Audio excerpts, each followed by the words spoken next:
Phoenix Suns fans, what is good? How's everybody doing on this beautiful Sunday?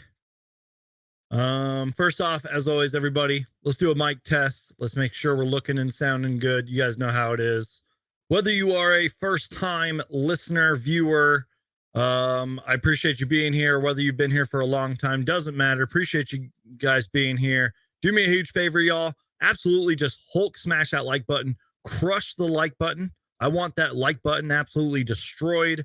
It tells YouTube that I'm doing a good job here. And just do me a favor, y'all. Just share the show. Even if you're watching later, it does not matter. I appreciate you guys watching because the best way to support the channel is just to keep watching. It's really that simple.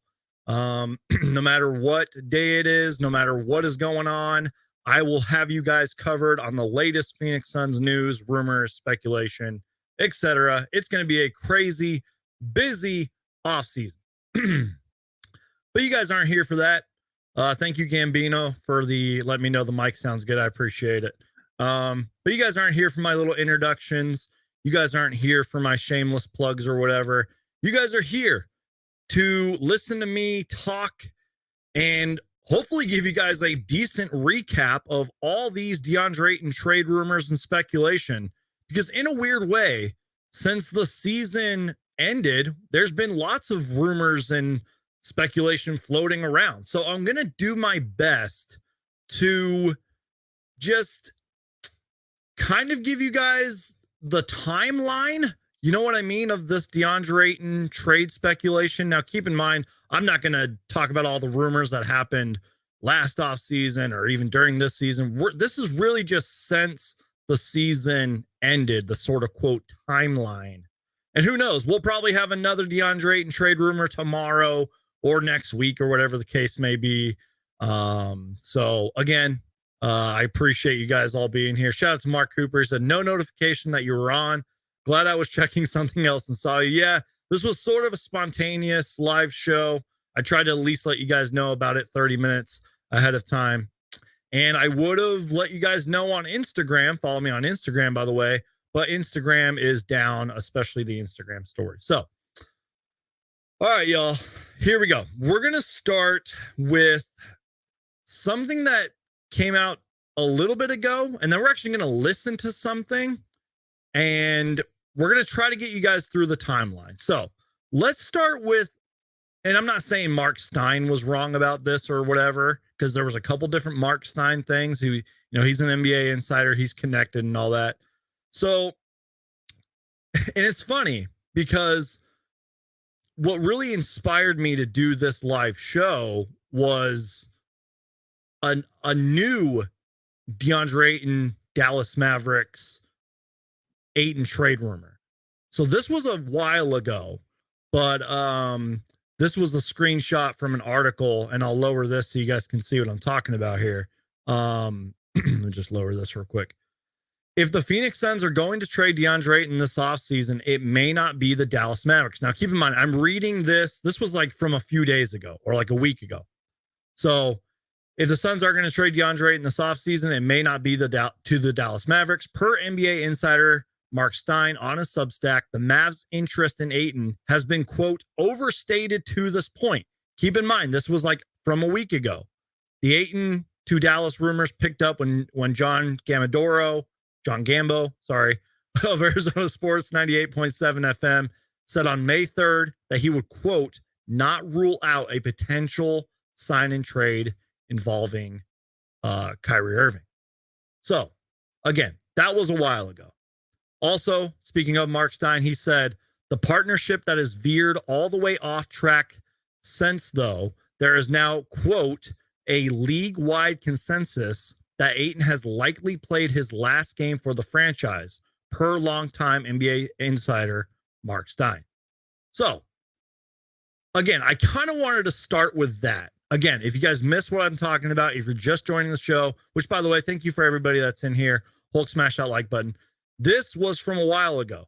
This came from Mark Stein saying that the Ayton, Dallas Mavericks trade rumors were a little overstated. And then he also mentions how John Gambo from Arizona Sports said that he would not rule out a potential sign and trade involving Kyrie Irving. And then he also mentioned that, there's a league-wide consensus that Deandre Ayton has likely played his last game for the franchise. So this tweet came out from somebody who I respect and somebody who I trust, and they do a great job over there with their podcast. Mike Vigil, I hope I said your last name right, from the Timeline podcast, tweeted this out. Now, I didn't listen to the Zach Lowe podcast, but this does come from somebody who's really plugged in and really knows his stuff, Zach Lowe. So Mike Vigil tweeted this out. This was May 19th, 2023. And you know what? I'm just going to lower this Ayton trade graphic. All right.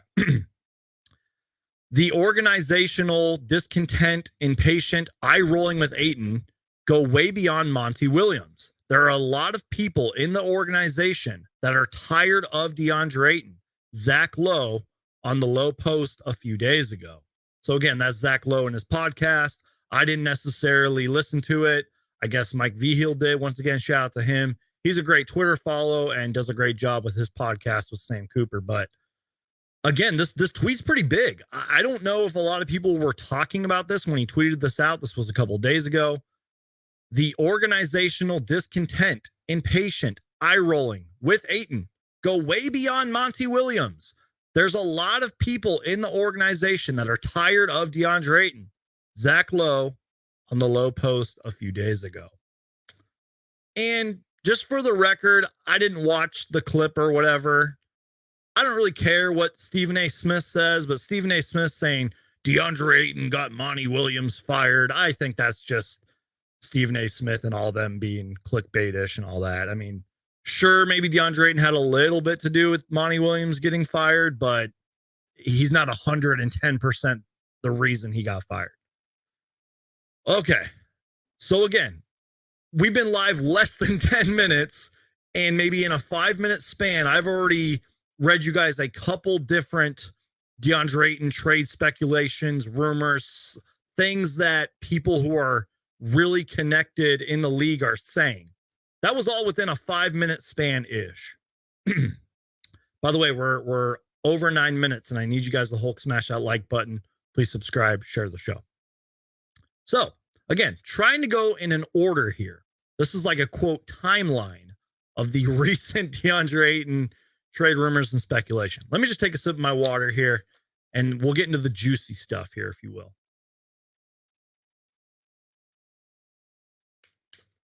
So this sort of inspired me to do this whole live show and just give you guys my thoughts. NBA Central tweeted this out. I'm sure you guys saw it. And again, this was today. This was like maybe an hour ago. NBA sources believe the Dallas Mavericks are likely, I can't read. You guys know that. I can't read. Let me try that again. NBA sources believes the Dallas Mavericks are a likely landing spot for Deandre Ayton per Eric Pincus. Eric Pincus, works for the NBA. He's really good with like stats and the salary cap and all that stuff. And the tweet also says the Suns need depth. I can see them getting Tim Hardaway Jr., JaVale McGee back, Josh Green, and the number 10 overall pick. Now, here's the actual Bleacher Report, I believe, or whatever article this was written on. Here is what it actually said in further detail. Now, I'm not going to sit here and read this whole thing to you. I'm just going to kind of go over the highlights here.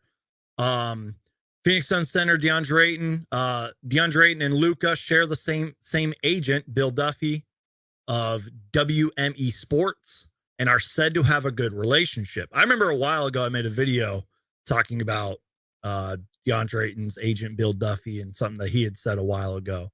So again, as I just read you, the Suns need depth. I can see them getting Tim Hardaway Jr., JaVale McGee back, Josh Green, and the number 10 overall pick.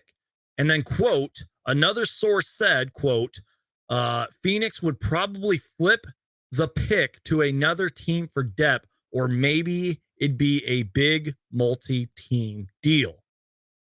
Okay, that's a lot to unpack right there. For anybody who cares to, we do own the 52nd overall pick, so maybe we could package that along with that. I don't know, just saying. So let me just recap real quick. Ayton and Luka have the same agent, Bill Duffy and they have a good relationship. The Suns need depth. I could see them getting Tim Hardaway Jr., JaVale McGee, Josh Green, number 10 pick. And then one source said that Phoenix would probably flip flip the pick to another team for more depth or maybe a big team deal. And then it mentions like Dallas can offer Maxi Kleber, Davis Bertans, Reggie Bullock, Jaden Hardy. A few of those guys can score. Some of those guys are wing players, play hard and all that.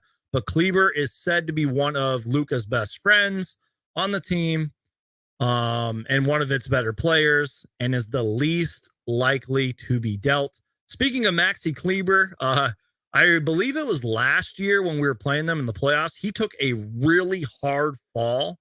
And I'm going to lower this just real quick and I'll pull it back up so you guys can read it. But I remember he took he went in for a dunk or something. He kind of held onto the rim too long and he like fell down and landed sort of on his like back and neck. That was one of the scariest falls I've ever seen. That dude got right back up. That dude, I had so much respect for him after that happened.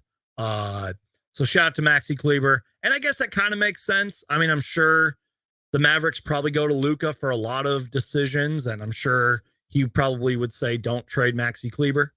Anyways, again, if you guys don't know what I'm talking about, this is coming from Eric Pincus, and I believe Bleacher Report, just talking about how, there's a Suns, Deandre Ayton Mavericks trade rumor right now.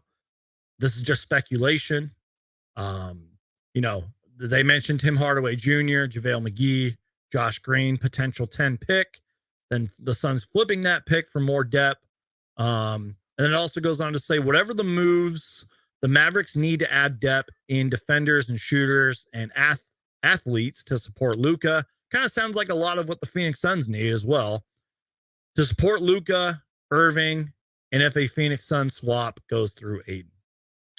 So, yeah, a lot to unpack there. Now, speaking of draft picks, again, I'm trying to go in, what I believe is the Ayton trade rumor speculation timeline and all that. I'm trying to stick with the timeline here. And I feel like I've unpacked a lot in less than 15 minutes. So I'm going to take a little breather and we're actually going to listen to something. You guys know that Flex from Jersey is a friend of the channel. He's been on once before, and he's a good dude. He is a trusted source to me. I know there's some critics out there of him. In my personal opinion, why does he have to keep proving himself? He was, he knew about the Chris Paul trade way in advance before anybody, including myself, did. Before I even started making videos on the Chris Paul thing, he knew about it. And he knew about the Kevin Durant stuff months in advance. So, Flex from Jersey was on Arizona Sports Radio, I believe with Wolf and Luke. And I clipped some of the stuff that he said. Now, Flex went a little viral recently because he had tweeted out that, there's rumors about Deandre Ayton potentially getting traded to Portland for the number 10 overall pick. Now, his tweet got a little misread, if you will, because he mentioned that the Suns would have to trade additional pieces and all that. Again, just a rumor. He was just tweeting it out. He was just letting us know. He didn't have to do that. He could have kept that on the DL. So, this was just a small segment. It's about like 2 minutes, I believe. So we're going to listen to this. And let me know if it's too loud or if it's too quiet. I can raise the volume, the sound level and all that. But this is what he was talking to about Wolf, or with Wolf and Luke on Arizona Sports. This is what Flex from Jersey had to say. This is mainly on Deandre Ayton's future. I forgot what he said about the pick. I think he just said that the Suns are really optimistic and they're going to be looking at some things with the Suns and the Blazers thing. But let's listen to what he has to say about Deandre Ayton's future in Phoenix. Again, this is Flex from Jersey on Arizona Sports talking about Deandre Ayton's future in Phoenix. Let's listen in. And you know what? Before we do that, actually, I'm going to put on my headphones just so there's not like an echo or anything. Again, let me know if it's too loud, too quiet. And I'm just going to put these on real quick. All right, let's listen to Flex from Jersey. For both sides is best. For Deandre himself as a person, for him to kind of, recalibrate. And for the Suns to move on and get away from, all this nonsense that's been floating around with Deandre in the last couple of years. So to answer that question, I do think there's a possibility he could be back, but if I'm basing this on the conversations I'm having, I think it's more likely that they part ways and they move on from Deandre eventually. Something that I spent. Sorry, I was muted for a second. So that was part of it. He said, there is a potential scenario where the Suns could move on from Deandre Ayton. Let's continue to listen. Hours of conversations on the phone with people all around the NBA. I was talking to someone connected to an Eastern Conference team yesterday who told me the market for Deandre Ayton is absolutely incredible based on what people think. I'm gonna, if you guys will allow me, I'm gonna give you an example of something I was told yesterday. And this is a person connected with the Eastern Conference team. And he said, you know what? There's a lot of people that keep using the same word, untapped potential, around the league when it comes to Deandre Ayton. Yep. And so there's a lot of people that believe that Deandre Ayton's best version of himself is not what they've been putting out in Phoenix. They've been asking him to do things that don't maximize his value. And an example that was given to me was Laurie Marketing. And I'll give you the exact words that were told to me. This guy said, Arizona kid, underperforming, and shoots a lot of threes, couldn't last with the team that drafted him, couldn't last with the second team, went to the third team, perfect fit, perfect system. Now he's deemed as untouchable. And they look at Deandre Ayton in the same light. They say, you know what, that fit may not be what's best for Deandre, but he's 24 years old and he's got untapped potential. And so there is a market for Deandre Ayton, and the Suns are going to have a lot of options. I think they're going to have a plethora of options. And from the Suns' perspective, I've been told they're looking for a first-round pick, a starter, and a potential young player that they can groom, off the bench, maybe on a rookie contract. But that's kind of where the baseline is for the Suns, and that's where the Portland thing gets interesting.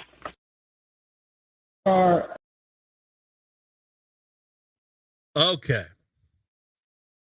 If for some reason you guys want me to play that later in the show, I can, because it's only like 2 minutes worth. There was a lot to unpack there. He said a lot. From what I'm taking away from what Flex said and from this timeline of Deandre Ayton trade rumors, I'm going to take off the headphones real quick, is, first off, your guess is as good as mine on what's going to happen with Ayton. I don't know any more than you guys do. You know what I mean? Flex is obviously connected and all that. And again, Mark Stein coming out with all this, and Eric Pincus and other guys that are connected. And again, we're probably going to have a lot of other Deandre Ayton trade rumors coming out. First off, one takeaway that Flex pretty much said, I'm paraphrasing him, is that the Phoenix Suns are going to have a lot of decisions. And I saw someone comment in the chat earlier, like, you got to kind of start with what the Suns are going to do with Chris Paul. Heck, who knows? Maybe next week. Oops, I hit my mic.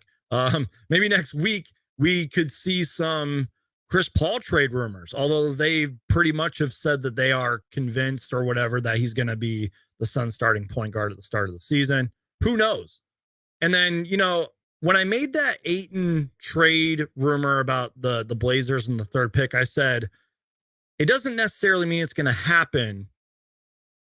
And it's also one of those things around draft week, trade rumors start flying because GMs are picking up their phones. It's going to get crazy is what I'm trying to say here. Like Flex said, the Suns are going to have a lot of decisions to make.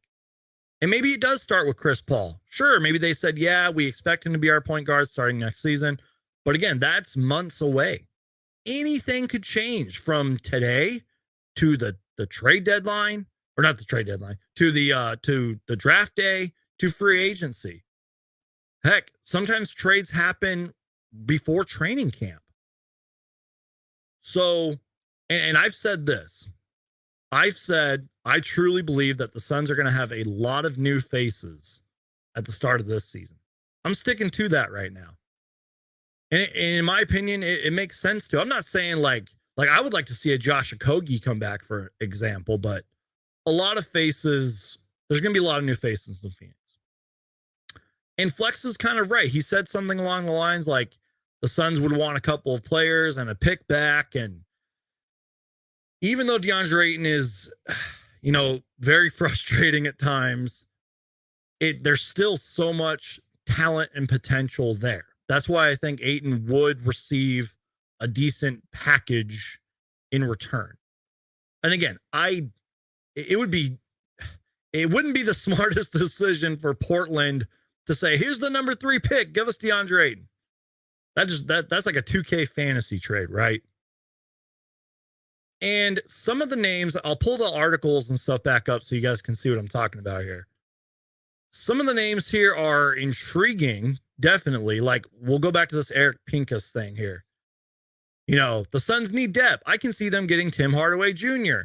He's a good shooter and all that. JaVale McGee. We've seen what JaVale McGee can do in his Suns uniform. Now, obviously, JaVale McGee had a disastrous season with the Mavericks. I think he even got benched at one point. It was bad, apparently. I don't know if it was injuries. I don't know if it was team fit or whatever the case may be with JaVale McGee.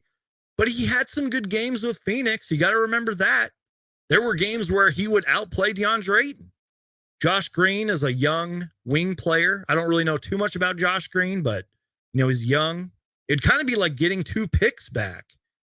Let's say the Suns did do this hypothetical trade here, where we got Tim Hardaway Jr., JaVale McGee, Josh Green, and pick number 10. Josh Green's still a young guy. Like, that's kind of like getting 2 picks. I definitely could see the Suns flipping number 10. I really could. Davis Bertans got one of the biggest contracts ever and then didn't live up to it. I don't know if that was because of injuries or whatever. But when he did get that contract, that was when he could actually shoot the ball. But ever since he got that contract, he kind of fell off the face of the earth. Reggie Bullock, by the way, former Sun, played for the Suns for a short amount of time, can shoot and all that. Jaden Hardy can score as well. So I guess where I'm going with all of this is it's not really a coincidence necessarily that Flex has been saying this stuff about Ayton, and that, one of his takeaways was, it is a possibility that the Suns could move on from Deandre Ayton. And I think another thing that Flex said, if I remember correctly, is that maybe it's a scenario, and I'm not pointing the blame at Monty Williams and his coaching staff. I'm not, but I guess I kind of am. Flex, I think Flex mentioned that maybe Deandre Ayton just needs a new coach and a new system. And I want to repeat that, a new system, offensively and defensively, new philosophies and all that. Maybe Deandre Ayton needs that to be unlocked. Clearly, and I've made videos about this, I made live shows about this. Clearly there was something between Ayton and Monty Williams. I don't know what I was doing right here with my fists. Headbutting is what I was trying to say. They clearly headbutted. They clearly did not like each other. And it's sad to say that. It really is. I don't know what caused it. We may never know what really caused the Monty Ayton.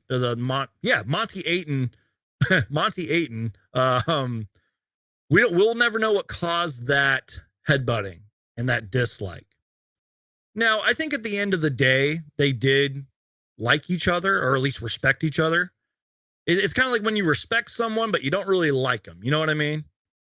It's kind of like when you work with a coworker, or maybe for you younger people, you have like a classmate or whoever who you just don't really like, you don't really get along. You don't really mesh that well. I was listening to one podcast recently, and I was reminded that Monty Williams was not there when DeAndre Ayton signed his extension. Heck, Robert Sarver was there. You know what I mean? I honestly forgot about that, to be honest. Now, again, in all fairness, maybe Monty Williams was doing something. As LaFlop James says, toxic relationship. Exactly. It was I don't really know if it was toxic, but there was definitely a bad relationship right there. But I forgot about that. I forgot that Monty Williams wasn't there. And maybe he was busy that day. Who knows? We don't know what goes on in these people's lives when it's either the off season or they're not practicing or there's no shoot around or media, whatever the case may be. But that is a little weird. You would think that your number 1 overall pick being signed is worth taking a trip, in the car or whatever to at least be present. You know what I mean? I don't really know where I'm going with all this, you guys. But these Deandre Ayton rumors are definitely surfacing for a reason. I mean, look at this live show here. In about 27 minutes, I've gone over a few rumors and things that people who are connected in the NBA, either they're coming up with hypothetical trades, or they're hearing things like Flex from Jersey's been hearing. And it's definitely crazy. This is happening for a reason. Now, real quick. This is just a random tidbit that I screen capped. I forgot. Oh, this comes from ESPN. And we sort of talked about this already, but this comes from ESPN. Sources told ESPN that Ayton's teammates have shared their coach's frustration. So clearly this is like before Monty Williams got fired.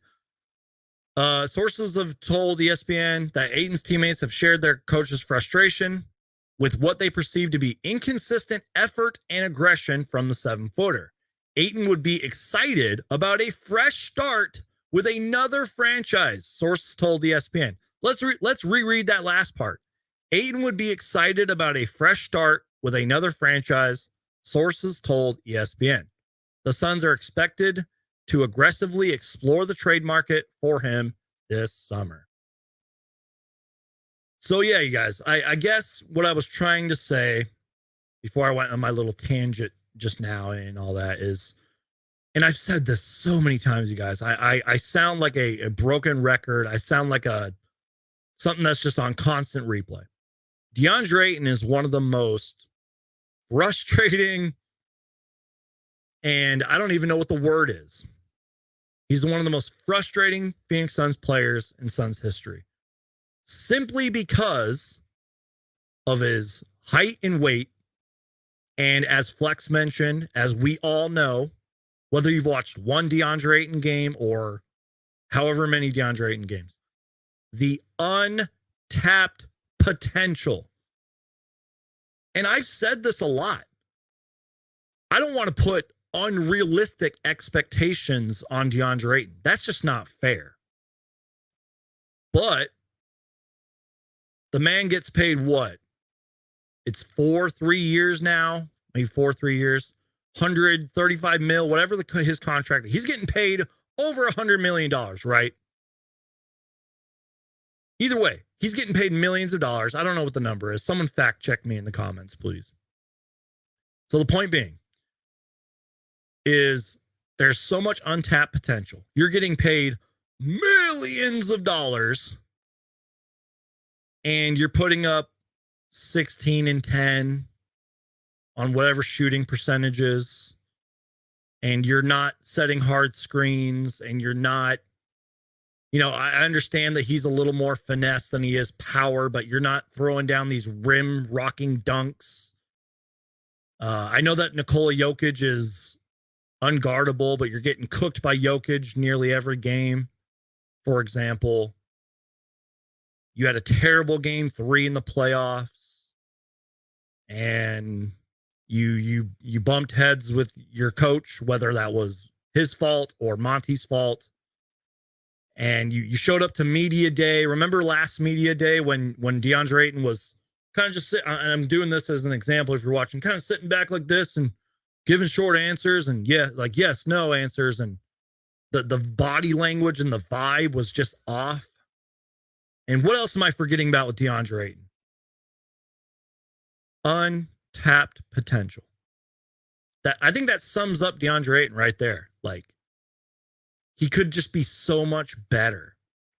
And when I made that YouTube short and that TikTok about, Flex's tweet about Ayton and the third pick, some people were not happy about that because they're like, why the hell would Portland trade the third pick for Deandre Ayton? This is stupid. La, la, la, la. I was like, don't kill the messenger, y'all. I'm just playing sort of like I'm doing right now. I'm just playing messenger, y'all.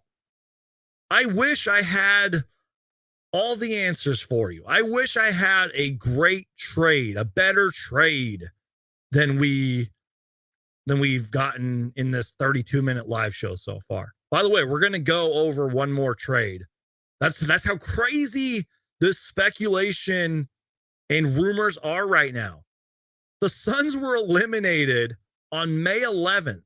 By the way, my birthday was May 12th, by the way. So happy birthday to me. Suns were eliminated on May 11th. That was 10 days ago at the time of this recording. Since then, Monty Williams was fired. Matt Ishbia, quote, is taking control, which I have some thoughts on that. I've sort of talked about it. And now, fast forward a few days later, we have all these Deandre Ayton trade rumors. Guys, I am telling you, it is going to be a crazy offseason. We thought last offseason was crazy, with the Jay Crowder stuff and the Ayton Media Day and all that stuff and the Robert Sarver saga. Hey, that's awesome. Shout out to, I hope I'm saying this right, or I don't even want to butcher your name, but happy birthday to you. It said my birthday was May 12th too. That's awesome, man. Appreciate you being here. Shout out to anybody whose birthday was this month. Thank you for all the birthday wishes too. So, what was I trying to say? Yeah, pretty much in 1 week, in 7 days, 10 days, however long it's been. It's already been a crazy offseason, and it's only been 10 days at the time of this recording. Think about it, you guys. We still have to hire a new head coach and the coaching staff. That sometimes gets overlooked. You hire a head coach, then it's pretty much the coach and the GM that have to bring on their guys or women or whoever it is. That'd be awesome, by the way, to have a woman like head coach. I think we had one this past season. I think we had a female coach on our roster, which was pretty cool, if I remember correctly. But anyways, let's hire Becky Hammond is what I'm trying to say. So yeah, we got to hire a new head coach and the staff. Even though the Suns said that Chris Paul is going to be our point guard, we got to figure out what we're doing with Chris Paul. We got to figure out about Deandre Ayton and all these trade rumors. And then, in my personal opinion, we got to clean up most of this roster. Now, the key word in that was most, not all. I saw an Instagram page that I follow. Shout out to Suns Worldwide. I think he posted it. He posted like the 3 or 4 players that he wants back. And I think Josh Okogie was on the list. I think Jock Lundell was on the list and like a couple others. And again, you guys, just do not be surprised if 90% of the roster is not back. Obviously, Book and KD are untouchable. Chris Paul is guaranteed at least $15 million of his $30 million salary this year. Heck, you could always trade Chris Paul at the deadline. Just saying. Ooh, and that reminds me too, is like I put a poll in the YouTube chat. Do you guys want to see Ayton traded right now? Do you want to see him traded before the season started? Do you not want to see him traded at all? But one of the answers in there was, do you wait and trade him at the deadline? So I'm going to go to the actual YouTube stream here, and we're going to check on that poll and see what you guys are thinking. By the way, if you guys got like a question, comment, concern, I'll do my best to get to it. So I'm on the YouTube thing right now, and 76% of you out of 131 votes say that Ayton should be traded. 21% of you say no, keep him, and 4% say trade him at the deadline. That's 47 minutes ago, 131 votes. Wow. By the way, we got over 140 people in here. I appreciate you guys. Do me a favor, Hulk smash that like button. Please subscribe, share the show. All right, we're going to react to one more trade because that's how crazy this is all these trade rumors are flying in. And then we will take your guys' questions, comments, concerns, whatever it is. And we'll probably just wrap it up there. I want to enjoy what's left of my Sunday. I also try to read some comments, even if you don't have a question, but you have a comment, get it in. So let's react to, and I didn't really screenshot this, so we're just going to just share my screen and we will react to it. This does come from Bleacher Report, I believe. This trade I'm not crazy about, by the way. There is one name on here I kind of like, and I zoomed in here so that you guys can watch it. Sorry, let me just exit out of this, or at least pause this. Why can't I close this?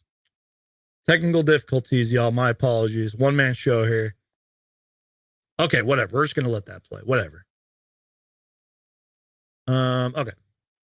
Let me just lower this. Let me lower that. Sorry, guys. One-man show here. I apologize. Thanks for being here, everybody. I appreciate it. I gotta click out of that stupid ad, but it won't let me. They're trying to get their money. All right, cool. I paused it. Cool. All right. Sorry, guys. My apologies. Okay. What am I doing? What is going on? What is my name? How are you guys doing? Let me know what you guys are doing. Let me know what's going on. As Kenyon Perry says, smash that like button. Yes. Forgive me for my poor setup here. I apologize, you guys. Like I said, one-man show. You guys know how it is. All right. So this comes from Bleacher Report. Now, this was actually, I believe, we'll go to the top of the article. Knicks hypothetical blockbuster trades to shake up NBA offseason. This comes from Zach Buckley, who, I'm not going to lie, Zach Buckley, some of his trades are pretty good. I've made videos about trades in the past that he's come up with. I'm not saying I could do any better because I'm terrible at predictions and all that stuff and hot takes or whatever, or these trade talks. But there's a couple names on here that I like, but I just, let's get into it. So adding a former number one pick. This isn't even really about the Suns. This is more about the Knicks. The trade. Can you guys see this okay? It says the trade would be Mitchell Robinson, who I really like, by the way, Obi Toppin, Quentin Grimes, Evan Fournier to the Phoenix Suns. I'll highlight this so you guys can see it. Evan Fournier to the Phoenix Suns for Deandre Ayton and Landry Shamet. Holy cow. Okay, first off, I think that's a little too much, to be honest. Like, I don't know if the Knicks would really do that for DeAndre Ayton and Landry Shamet. Maybe I'm a little greedy or whatever, or maybe the Knicks would be greedy in this case. I don't know. That's kind of a lot. I don't know if New York would do that. And I have some thoughts in a minute about DeAndre Ayton and the New York Knicks. Okay, so you guys are reading it here. You know, he talks about the Knicks and their offensive efficiency, yada, yada, yada, Julius Randle, blah, blah, blah. So he says, that's why New York could be monitoring DeAndre Ayton. With his numbers and involvement seemingly plateauing and the Suns falling well short of their championship goals, the conditions could be perfect for the trade. And then he mentions what I read to you guys earlier. Phoenix is quote, Phoenix is expected to, quote, aggressively explore the trade market for DeAndre Ayton, blah, blah, blah. He wants a fresh start, blah, blah, blah. He says center isn't a glaring need for the Knicks, but they can only squeeze so much out of rim runner like Mitchell Robinson. Ayton has a deeper bag on offense. A soft mid-range touch would open a wider attack lens for Randle, blah, blah, blah. Ayton is a solid interior defender, an active rebounder. That could be debated. No offense to Zach Buckley of Bleacher Report, but I'll just read you guys that last part. Ayton is a solid interior defender and an active rebounder. He can be at times. This swap would even help the Knicks' shooting woes as Landry Shamet might soak up minutes that Evan Fournier couldn't find. I'm sorry. I don't know why I'm laughing at that. I'm not saying Zach Buckley. I like Zach Buckley. I wouldn't be reading this part if I didn't like his writing. He comes up with great trades sometimes. Sometimes his trades are crazy. I just think it's funny how he worded this whole part right here about, Ayton in his defense and his rebounding. The swap could even help the Knicks' shooting woes as Landry Shamet might soak up minutes Evan Fournier couldn't find. And then he mentions, as for Phoenix, the Suns are top heavy too. So turning Ayton into Shamet into 4 players, 3 if they view Fournier as a salary filler. That's kind of what I thought too when I saw the Evan Fournier thing, is I really just believe Evan Fournier would just be there to help fill salaries, which I'm not even going to touch that subject because with the new CBA rules, the salary cap alone is pretty hard to, process and to understand, but especially with, with the whole new CBA stuff. But it says could give them depth if they needed. Robinson's low maintenance game could be a more natural fit in Phoenix, as the Suns already get ample creation out of Kevin Durant, Booker, Paul. Quentin Grimes and Obi Toppin could fill some holes at the forward spot. Fournier could crack the rotation if Phoenix wants his spot up shooting. I kind of like the last part there. I kind of do. Because I don't know if it's Obi Toppin as a player, and I don't want to sound like an Obi Toppin expert. I don't even want to sound like a Knicks expert, but I was talking earlier about Deandre Ayton having untapped potential. Let's talk about Obi Toppin. I mean, that guy was the 7th pick not too long ago. Like, yeah, he's a highlight machine and he's improved in some areas of his game, but you want to talk about untapped potential. You want to talk about maybe needing a new coach, a new philosophy, a new system. Maybe that's what Obi Toppin needs. And again, this is all just rumors. I'm not saying the Knicks are even interested in Deandre Ayton. And again, I have some thoughts on that later. And I like Mitchell Robinson. The dude is super talented, man. He would definitely get some fucking rebounds out there. Excuse my language. He would rim roll harder than Deandre Ayton. He'd be a bigger lob threat than Deandre Ayton would be, in my personal opinion. I'm not saying he's better than Deandre Ayton. I think Ayton is way better than Mitchell Robinson, but is Mitchell Robinson a little intriguing there? Absolutely. Is Obi Toppin intriguing? Absolutely. And then who else do they got mentioned here? Let me just scroll up real quick. Quentin Grimes, solid player, still young, full potential and all that. Evan Fournier, Evan Fournier is a, what do you call it? Salary filler, but he's had, I think he fell out of the rotation, definitely getting up there in age, but might be able to crack the rotation, get you a few buckets here and there. So again, I'm not super crazy about this trade. And again, this is just, let me scroll to the top of the article so you can see it. Just a hypothetical blockbuster trade to shake up the NBA season, especially for the Knicks. Again, just a hypothetical. And, I'm not crazy about this trade, but it was worth going over. Again, if you missed it, Mitchell Robinson, Obi Toppin, Quentin Grimes, Evan Fournier for Deandre Ayton and Landry Shamet. Again, hypothetical trade.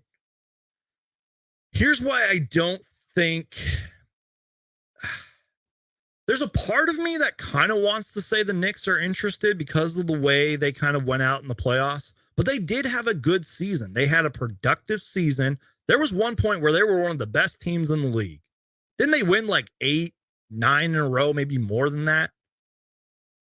And by the way, they have a guy over there named Emmanuel Quickly.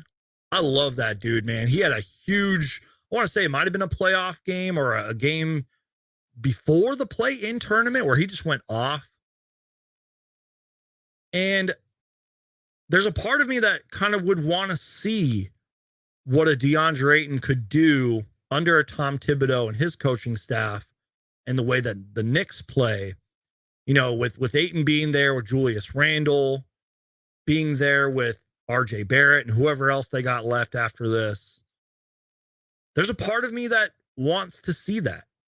And yeah, as the book of John mentions here, Stephen A. Smith would lose it if the Knicks traded for Ayton. Exactly. That's kind of sort of my next point. But again, like I mentioned, and people brought this up before me, but DeAndre Ayton in Phoenix getting a new coaching staff, new system, maybe that unlocks Ayton. Same thing with Obi Toppin. Maybe Obi Toppin gets traded to some team and becomes a completely different player. I don't know, right? So as the book of John just said, Stephen A. Smith would lose it if the Knicks trade Ayton. Now, Stephen A. Smith isn't my next point here, but he could be added to this. My point is, I don't know, and I'm trying to say this as respectfully as I can. I don't know if DeAndre Ayton could handle New York. And I mean that, you guys. Because the New York Knicks fans are a super passionate fan base. And you are literally playing in the most famous arena in the world, night in and night out. And I don't know much about New York's media, but they have a huge media coverage. And I'm sure some of those reporters won't hold back. DeAndre Ayton would have to take on a lot. It wouldn't just be a lot of it would be his play at the end of the day and his consistency, but it would be a lot of the off the court stuff. The fans, the media, again, more cameras and eyes on him. I mean, yes, I'll admit it. I've said it before, and you guys know I love you. I love you, Phoenix Suns fans, and I'm not saying I don't add on to the Suns toxic and the Suns Twitter and all that. I can be toxic at times, but it would be a lot worse than what Ayton is already dealing with here. You know what I mean? If he got traded to New York, if DeAndre Ayton got traded to New York, I think that it would be pretty overwhelming from a mental standpoint. Because again, Knicks fans, I'm sure, can be very toxic, just as Suns fans can be. The media playing under the biggest, brightest lights, you know what I mean? Night in and night out. Ayton has one bad game, or let's say he has this Knicks debut, it would be all over ESPN if it didn't go well. Even if it went well, that would come back to the conversation. Ayton needs to do this night in and night out. Ayton needs to be more consistent. So I don't know, man. I don't know. Marco says, I would trade Ayton to the Blazers for the number 3 pick in Nurkic. Again, you guys, we heard what Flex said. And if you want, I can replay it since we have over 145 people in here. We can re-listen to it if you'd like.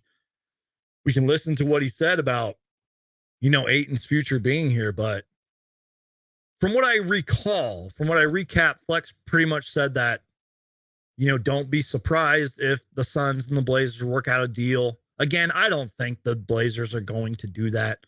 But don't be surprised if, again, by draft week, not draft day, if by draft week, we start hearing rumors of Ayton getting traded, or maybe Portland is interested in X, Y, and Z, and really just not Suns related here. Real quick, now maybe I'm optimistic, maybe I'm crazy here. Do not be surprised if you get a notification on your phone saying, let's say OKC Thunder. Let's say the OKC Thunder are trading the 12th pick, or the Mavericks are trading the 10th pick. You know what I mean? It's going to be nuts. Draft week, because there's a lot of teams in the lottery.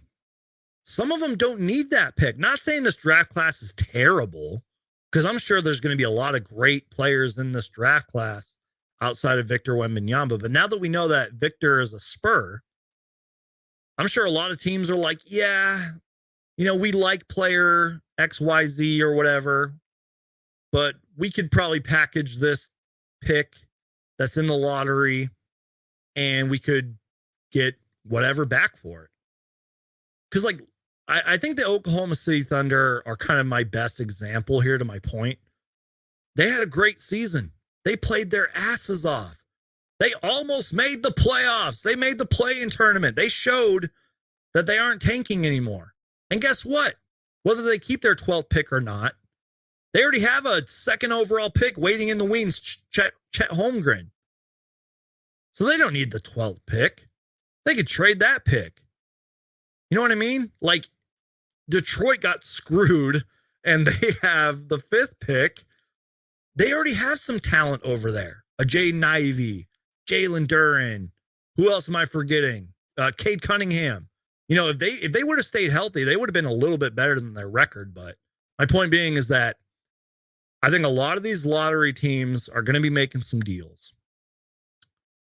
A lot of these lottery teams don't really need their picks. Just saying. Like, I believe Houston does.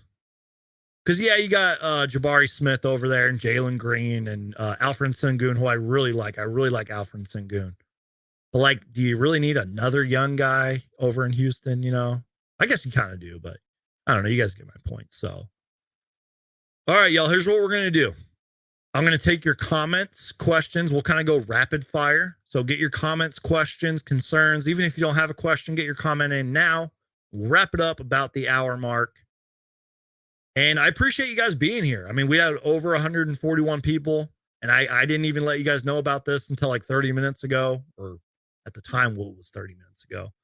And again, you guys, let's just recap real quick while you guys are getting your comments and questions in. Suns were eliminated May 11th, May 12th. We fire Monty Williams. Matt Ishbia takes control. And in a matter of a week, we've had, 5 Deandre Ayton rumors, speculations. It's crazy. That's pretty much what's happened all within like 10, 11 days. Coda Kid says, I'm sick of basketball. Someone left a comment on one of my videos and said, I think I need a break from the Suns. Kirk says, my opinion, Ayton's best qualities are scoring and shooting. For a big, Phoenix wants him to play defense, rebuild. Okay. Interesting comment there. I'm not sure if I read that all correctly. Faye says, how about Ayton for Halliburton? That's never going to happen. Not in a million years. Indiana was pretty genius to trade for Tyrese Halliburton. And yes, I know. The Suns could have had Tyrese Halliburton. It's not even just Tyrese Halliburton, man. I wasn't even crazy about the Jalen Smith pick. I remember on draft day, I was holding my phone, freaking the heck out, saying, why did we draft Jalen Smith? Are we going to trade him? Are we going to flip this pick? Oh, boy. Anyways, we're going rapid fire here. Get your comments, questions, concerns in right now. I want Kaminsky back for the vet minimum, says Big Merc 85. By the way, did you guys see, maybe we can react to that at the end of the show. Did you guys see Frank Kaminsky and Mikal Bridges going back and forth on Twitter? It was fucking hilarious. Excuse my language. We're gonna react to that last. Ayton loses interest quick, says My Holy King. Let's see. Roman says Suns Geek should the Suns interview Steve Nash for the head coaching job? Good question. I'm not going to spend too much time on this. No, as much as I would love that, as much as vintage Suns fans would love that, I can't see it happening. I'm not saying it's not possible, because your key word in this was interview. Oh, absolutely he could, or, he could interview. Is it going to happen? Probably not. But if JJ Redick is interviewing for the Toronto Raptors job, apparently, it's not out of the question. But I don't think Steve Nash wants to coach, especially after what happened with the Brooklyn situation, the KD, all that stuff. P-Dog 006 says, do you want Bob Myers as much as I do, Suns Geek? Adios, James Jones. I have said this before. James Jones is potentially on the hot seat. Keyword in that, potentially. Because someone made a good point on a podcast saying, like, it wouldn't really make sense to have James Jones and Matt Ishbia fire Monty Williams and then James Jones gets fired. You know, that wouldn't make sense. But listen, you guys, maybe I'm crazy here. Let's say the Suns get off to a bad start, right? God forbid that the NBA gods forbid that happens. But let's say the Suns get off to a bad start. Is James Jones canned right then and there? You know what I mean? It might be possible. This season and whatever happens in next year's playoffs, I think this is sort of the, what's the word I'm looking for? Sort of the test for James Jones under Matt Ishbia and his crew. You know what I mean? So James Jones might be on the hot seat. But to answer the original question here, do I want Bob Myers as much as P-Dog does? Yeah, why not? I think every franchise, obviously except for the Warriors, because they clearly don't want him, or maybe it's vice versa, or maybe Bob Myers wants to move on, whatever the case may be. I think all other 29 franchises would want a Bob Myers because he literally is responsible for one of the greatest dynasties, some of the greatest teams in basketball history, some of the greatest, you know, moments of the last, like 10 years? So yeah, like you'd be getting a guy that's won multiple championships, has constructed some of the greatest rosters, and has just been there and done that. So yeah, I'd love a Bob Myers. Now, is it going to happen? Who knows? There's probably, I don't know. That's another subject for another time. All right, let's see. Chance Berg says, I hope the Suns can make some good changes and just add around Durant and Booker. Yeah, that's something that I haven't talked about much, and it's sort of what's been reported and what is kind of just the obvious here, like especially with how we went out this year. That's what you have to do. You just got to add good changes, as you worded it. You got to add good changes around Durant and Booker. And at the time of this recording, this live show, I think that starts with a head coach. But after you get a head coach, you obviously have to put the roster. It was like when we hired Monty Williams. You got to put the roster around Zed head coach. Like when we hired Monty Williams, I was like, that's awesome. You know, he's got a great reputation in this league. He's coached X, Y, and Z. He's been there, done that. But now you got to put a roster. Remember, this was back in what, 2018, 19? This was Phoenix Suns before we got good Suns. I was like, that's great. I love Monty Williams. But now you got to put a roster around him. Now it's sort of different. Now it's like, I don't know who we're going to hire, but we hire the head coach. Cool. Now you got to put a roster around the head coach, Durant and Booker. And maybe Deandre Ayton and Chris Paul. I don't know. Maybe. Good question here. Do you think Ayton will be on this team by October? That's the ultimate question right there. And he's asking, I'm assuming me. Great question. Honestly, I do not. I think DeAndre Ayton will be traded by October. If you are asking me right now on May 21st at my time, 7:03 p.m., I do not think DeAndre Ayton will be on this team. And I'm not saying that to get clicks and views. I'm not saying that because that's the simple thing to say. That's the cliche thing to say. That's the narrative. I just really believe it. I think DeAndre Ayton's time is done. And it sucks, you guys, because this was the Phoenix Suns' first, number one overall pick in franchise history. We had never had a number one overall pick in Suns history. And here we are 5 years later-ish, 5-6 years later. And this isn't the first trade rumor of Ayton. Go back and look at my channel, you guys. I have made so many DeAndre Ayton trade rumors. It's not even funny. So to answer the question, I don't know. It sucks. Like, yeah, there's a part of me that doesn't want Ayton traded. There's a part of me that wants to see what he could do under new coaching, under new leadership, under a new roster. But maybe this is just one of those rough, tough situations where Deandre Ayton is just here at the wrong time, and that's not his fault. The circumstances that have played out aren't necessarily 110% his fault. Like when Stephen A. Smith said, DeAndre Ayton is the reason Monty Williams got fired. That's not 110% true. Not in my opinion. So that's a great question. Do I think Ayton will be here on this team by October? Probably not. I give it a 5% chance. A 10%. I'll go as high as 10%. I give it a 10% chance that Ayton is back.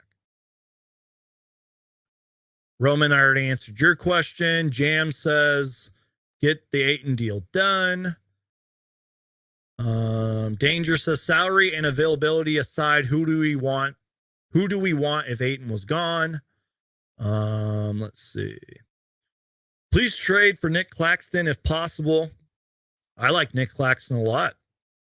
Dude's got good size, can play some defense, plays hard.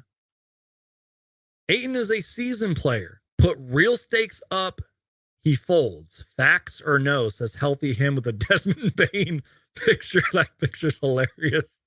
Oh, man. Desmond Bain's a great player, by the way. I know everyone makes fun of his, stature, but he's a good player, man. Ayton is not that good. I think Ayton will be gone within a month or two.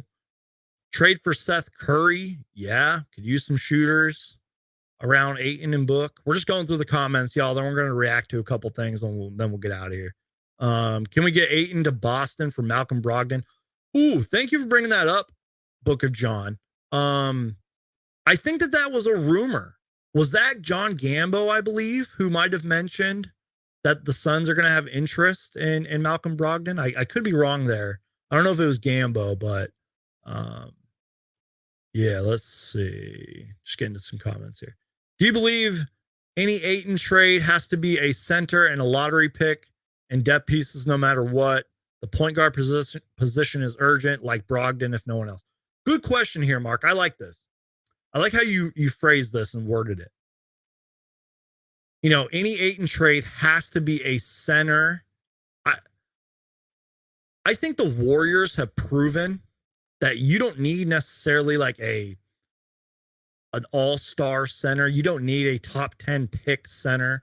Like Kevon Looney was the 28th pick, I believe. And he's helped them win 4 championships? That dude had 22 rebounds and the game-winning putback in a crucial game for them. So you don't necessarily need a all-star dominant center, but you definitely need depth pieces. Malcolm Brogdon, I'm sure that trade rumor is going to be flying soon. But do you think the Celtics are thinking about that right now? Hell no. They're thinking about not getting beat by the Heat right now. They're not getting swept. So they're not even thinking about a Malcolm Brogdon trade. Even if the Phoenix Suns called them right now, said, hey, are you interested in DeAndre Ayton and whoever, Malcolm Brogdon? They're going to hang up the phone and say, call us in a month. They're not even thinking about that right now. Ayton was good in the run to the finals. Steve Nash, ha, ha, ha. Let's see. I'm trying to get some other comments here. Comments are flying in, and I appreciate it. I'm going to scroll down a little bit. So if I missed your comment or question, I do apologize. Let's see. Do you think we can sign Cam Johnson back? He's a free agent. As much as I would love that, I think because Cam Johnson has earned and has proven that he deserves a lot of money, I don't think the Suns can afford it. Even with Matt Ishbia and all of his money, I think that's unlikely. Not saying it's out of the realm of possibility. It could happen, but I doubt it. Brogdon would be insane. We finally acquire the elusive Thad Young. Yeah, Thad Young's going to he's going to change our future. I wouldn't mind a Thad Young, but I think that time has come and gone. Tim Hardaway and JaVale McGee for sure. I really wouldn't be against Tim Hardaway Jr. and a JaVale McGee. I really wouldn't. I mean, yeah, JaVale McGee had a disastrous season this year. So bad to where he got completely benched. But he had some really good moments for Phoenix. Clearly, there's that chemistry with a few of the guys, and maybe he just needs another, a new coach, a new situation. Let's see. I've said it before. It's the best thing for Cam Johnson's career being traded. He's blown up now, especially Mikal Bridges. All right, let's see. Killa says, Suns should hire Amari so Ayton can work with him, and we should hire a coach who actually runs plays for him and sets him play more freely. That's funny. That'd be cool, man, if Amari Stoudemire came on as a consultant or like something. Remember, Steve Nash was a consultant for the Warriors. I mean, he was at like a lot of practices. He was helping the guys. And technically, Steve Nash won 2 rings because of that. So, again, that's something that's not out of the realm of possibility, but probably unlikely. So, what we're going to do here, you guys, is I'm just going to replay what Flex said. Now, again, this is about 2 minutes worth of what Flex said about Deandre Ayton's future. I know that we listened to it already, but while I'm doing that, we're going to pull up the back and forth between Mikal Bridges and Jock Landale, and then we'll wrap it up. So, again, here's what Flex from Jersey said on if Deandre Ayton is going to be traded or not. So here we go. Half the people I talk to think that Deandre Ayton just needs a new coach, some new structure, and just needs to take a deep breath and let things calm down, and that his future in Phoenix could very well still be in Phoenix. And then there's the other side that thinks that a change of scenery for both sides is best. For Deandre himself as a person, for him to kind of recalibrate, and for the Suns to move on and get away from all this nonsense that's been floating around with Deandre in the last couple of years. So to answer that question, I do think there's a possibility he could be back, but if I'm basing this on the conversations I'm having, I think it's more likely that they part ways and they move on from Deandre eventually. Something that I spent hours of conversations on the phone with people all around the NBA. I was talking to someone connected to an Eastern Conference team yesterday who told me the market for Deandre Ayton is absolutely incredible based on what people think. I'm gonna, if you guys will allow me, I'm gonna give you an example of something I was told yesterday. And this is a person connected with the Eastern Conference team, and he said, you know what? There's a lot of people that keep using the same word, untapped potential, around the league when it comes to Deandre Ayton. Yep. And so there's a lot of people that believe that Deandre Ayton's best version of himself is not what they've been putting out in Phoenix. They've been asking him to do things that don't maximize his value. And an example that was given to me was Laurie Marketing. And I'll give you the exact words that were told to me. This guy said, Arizona kid, underperforming, and shoots a lot of threes, couldn't last with the team that drafted him, couldn't last with the second team, went to the third team, perfect fit, perfect system. Now he's deemed as untouchable. And they look at Deandre Ayton in the same light. They say, you know what, that fit may not be what's best for Deandre, but he's 24 years old and he's got untapped potential. And so there is a market for Deandre Ayton, and the Suns are going to have a lot of options. I think they're going to have a plethora of options. And from the Suns' perspective, I've been told they're looking for a first-round pick, a starter, and a potential young player that they can groom, off the bench, maybe on a rookie contract. But that's kind of where the baseline is for the Suns, and that's where the Portland thing gets interesting.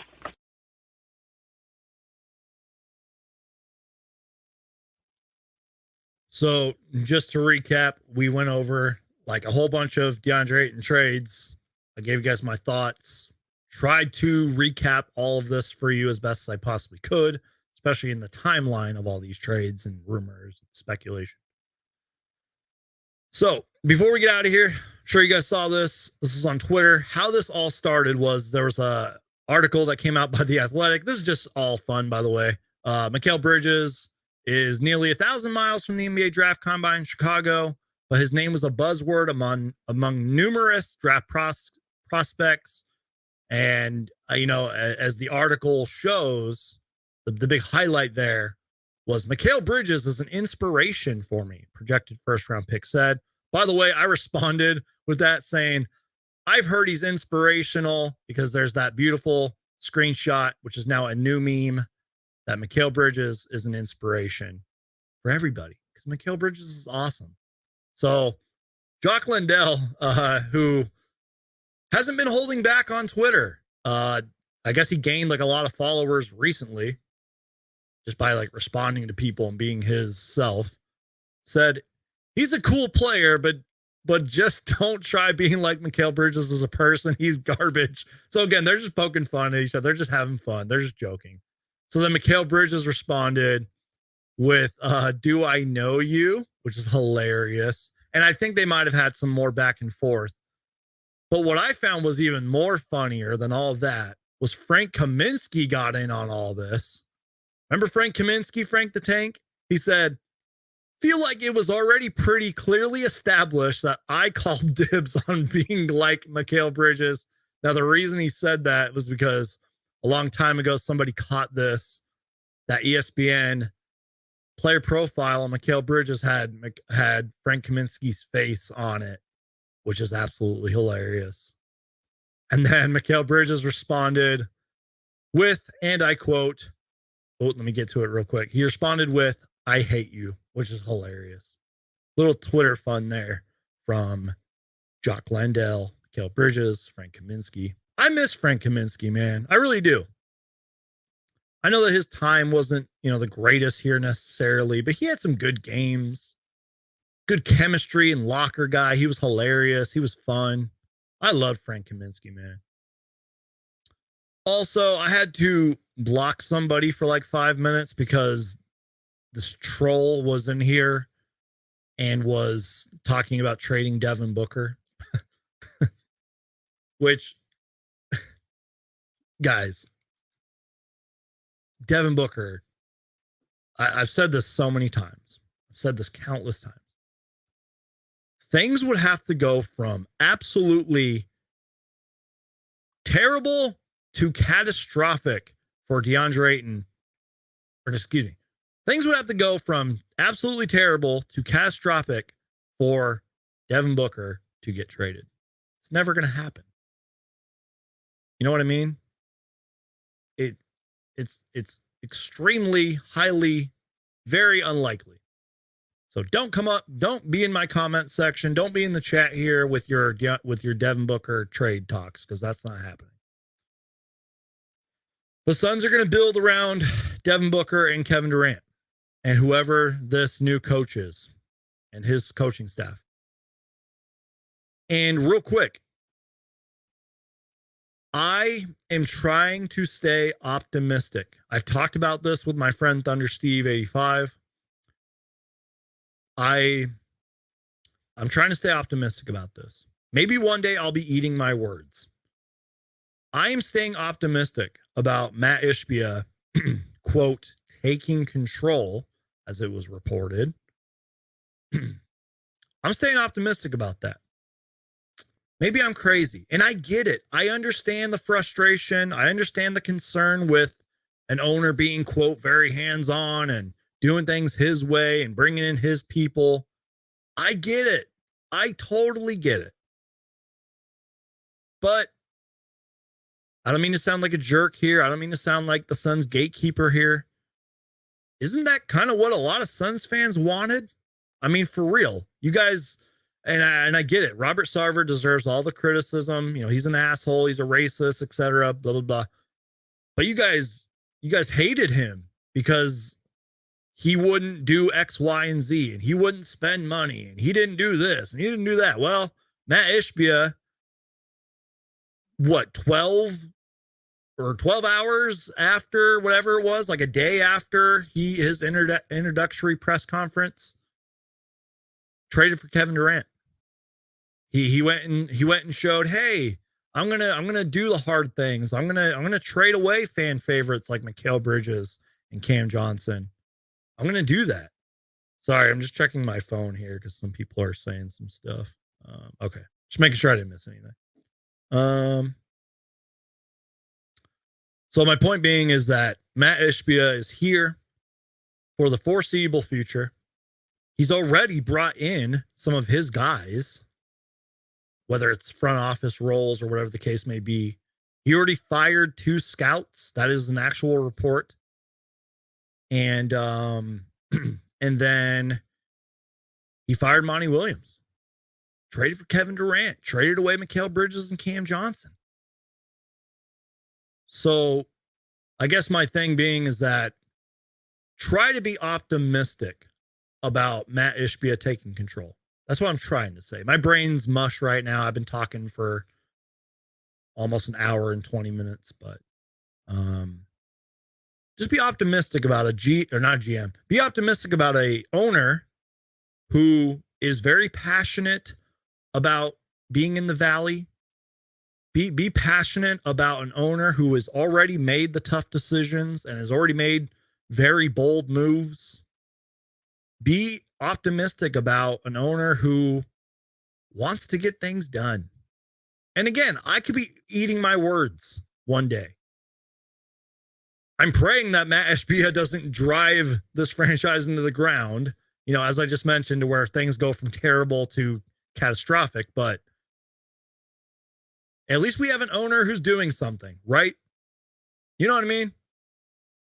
So I think that's it, guys. If I missed your comment, question, concern, whatever it is, tweet me. You see the ticker down here. It's going. Tweet me. DM me on IG. I'll try to get back to you. Leave a comment on the video. I'll try to answer it. I do read all the comments. There's so many comments, and I'm grateful for them. But sometimes it's hard to get back to each and every single one of them. But I promise you guys, I do read them. You guys, I know that there's a lot of great Phoenix Suns content out there. I know there's a lot of new podcasts out there, and that's great. We as Suns fans, we're all on the same team most of the time. There's plenty of great Suns voices out there to be heard. But the fact that you guys keep watching me and you keep watching my videos and you keep supporting me, it does not go unnoticed. I am truly humbled and grateful for all of you. Even if you're a hater, I do appreciate it. And just again, I know there's a lot of great Suns content out there, but you guys continue to support me, and I promise you guys, I am going to continue to pump out the videos, pump out the live shows, pump out the YouTube shorts all off season long. I am not going anywhere. And again, the best way to support this channel is just to keep watching. Again, the best way to support me and the channel is just to keep watching. I appreciate you guys. RG says, you the GOAT. Suns Geek, I appreciate that, man. Thanks for the kind words. Danger says, thank you for the stream, Suns Geek. I appreciate it. Thank you guys so much. I love you guys. So I'm out of here, y'all. Before we get out of here, though, just wanted to give a shout out to my brother. If you guys can kind of see in the background, there's 2 Batmobiles there. For those of you who don't know, if you can't tell by my shirt, I'm going to stand up for a minute. I'm a huge Batman fanboy. I love Batman. Always will, always have. He got me this awesome Batman Forever Hot Wheels car. I have a pretty decent collection. Let me lower this little Ayton thing real quick. I have a decent collection of Batmobile Hot Wheels cars. I like to collect them. I'm a man child at heart. This is Batman Forever. And, I know that movie was met with mixed reviews. I always kind of low-key liked this Batmobile. So he got me one back there. I don't know if you can see it. And he got me the Tim Burton Batmobile up there. It's sort of a different color, but it's the Tim Burton one. I love this Batmobile. It's awesome. Shout out to my brother. And then shout out to my sister as well. I don't know if you guys can see it. She got me the Sun City Edition banner up there. But yeah, I love Batman. I love the Phoenix Suns. I love you guys. Chance Berg, appreciate the nice comment. Thank you for all you do, Suns Geek. Thank you guys. And just real quick, I really do work my ass off for you guys. This literally is a full-time thing. So I love you guys. I'll always be here for you guys. I've said I sort of want this channel to be like a voice for you guys. You know what I mean? Even if I don't agree with you, even if you and I are bumping heads, whatever the case may be, I want this channel to sort of be a voice for you guys. You know what I mean? Suns Geek, the best humble dude, not like the others, like they touch the sky. I appreciate you guys. Good stuff, my guy, says Big Mark. All right, you guys, I'm out of here. I love you guys. Batman is awesome. The Phoenix Suns are awesome. Hopefully we have a great off season. And yeah, I love you guys. I will be back soon. More videos on the way. Stay tuned. Subscribe. Hulk smash that like button. I love you guys. God bless you guys. Be safe out there. Be kind out there. Love each other. Be patient with people. And just stay safe, y'all. It's a crazy world out there. God bless you guys. Stay safe. And as always, win or lose, if it has to deal with the Phoenix Suns, I'm going to make a video about it. Peace out and go Suns.